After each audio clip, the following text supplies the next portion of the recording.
live in the US, that's my POV, and crypto is very much an election issue.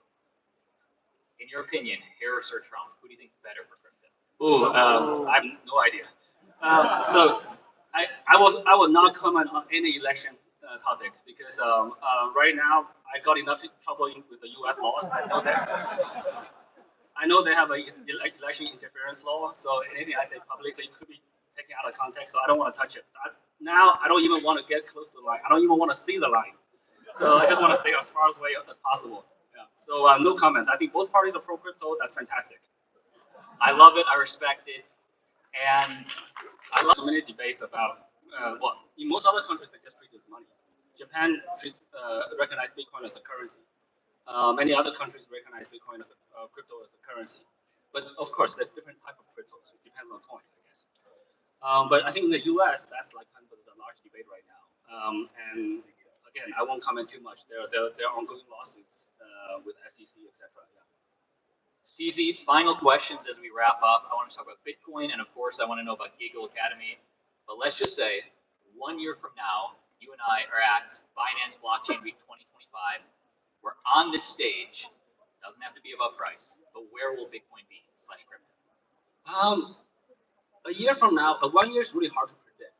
But I think there's a high chance. There's a high chance that the future follows the history. So then we will be in a pretty good place. I love it. CZ, what's the next for you? Yeah, so I'm spending like at least half of my time on Giggle Academy now. And I think it's a super interesting project. And I think it's a super impactful project. It's not going to be a very profitable project.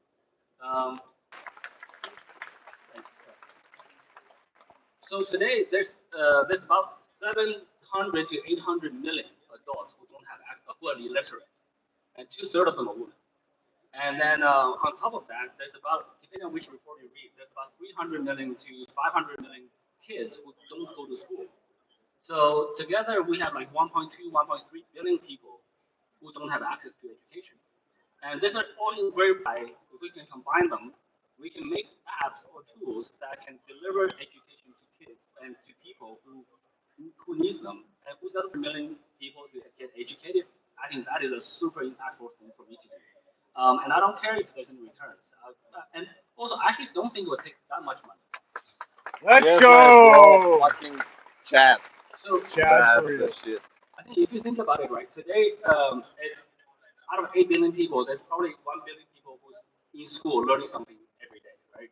And then, with a classroom setting was 30 to 1 ratio, or 50 to 1 ratio, there's probably 20 million teachers in the world at any given time.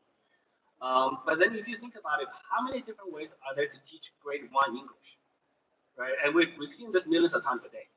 How many different ways are there to teach grade 1 math? If we can capture that and then put that in an app and then put AI in there and then have it be super interactive, being able to answer questions, the upfront investment may be high. It may take a few $1 million. I think the first course will take more, but the future courses, once we get the AI engine working, then 1 million per course, right? So 12 grades, 12 million, 30 subjects, 300 million, right? So let's give it a huge amount of buffer, $1 billion.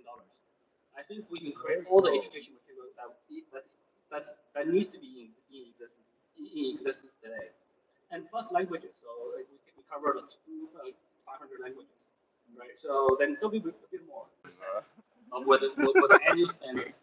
So I think with a very small amount of money, relatively speaking, we can provide education to kids who doesn't have access to it. We may actually be able to do better than the in-person delivery. There's a lot of limitations with the in-person delivery. In a classroom of 30 people, a smart kid taught at the same rate as the lowest common denominator. If you're really good in math and bad in English, then you don't spend time on math anymore. You spend more time on English. So then you don't get the individualized teaching. Whereas through the platform can dynamically adjust the curriculum so that you jump through areas where you have strength. And then once we can collect a lot of this data, then we can put the kids into jobs very quickly, right? So kids from 8 years old can do AI tagging, and that's a decent paying job. My nephew, who's like 14 years old now, from 12 years old, he was managing a community of like 14,000 game players, like for a flight simulator, right? And then kids 16 years old can do customer support for finance, like the basic stuff, what's the address, how do you deposit, etc. And 15, 16-year-old, they can be game testers, they can be coders, etc. So I want to get kids jobs early. I'm not trying to get them university degrees or high school degrees. It's jobs, right? And once we have the education data, we can help the employers to find them, right? So this kid is like 90 percentile, help their families, and then this will help their other siblings and their other families to get more educated. So I think there's a lot we can do, and I think this disadvantage in having a electronic to digital delivery where there's less human touch, but there's also advantages in doing that. We will make up the lack of human touch by my current idea is to have the older kids tutor or interact with the younger kids. So PE, right? So physical education. It's very hard to do online. But the platform can organize PE classes where the 15-year-old kids can lead the 7-year-old kids to do stuff. And the 15-year-old kids get points or gets credit. And then when employers want to come and hire people, this guy will be picked first. Right? So there's many different dynamics that we can build into this platform. But the first problem I need to crack, or we need to crack right now, is getting the AI to produce consistent videos. It's a very simple thing. Well, it's a very simple but not cracked problem for AI. So today the teachers can create content very quickly. They have all the content. They can create PowerPoints, but those contents are designed for the teacher to deliver themselves. But we are operating in an environment where there's no teachers, so we need the platform to deliver it or the app to deliver it. Then in that case, to attract young kids, to get them glued to the screen, which many parents don't want to do here, but in this case, we actually need to do it. We need to very interactive, and we're trying to solve this problem.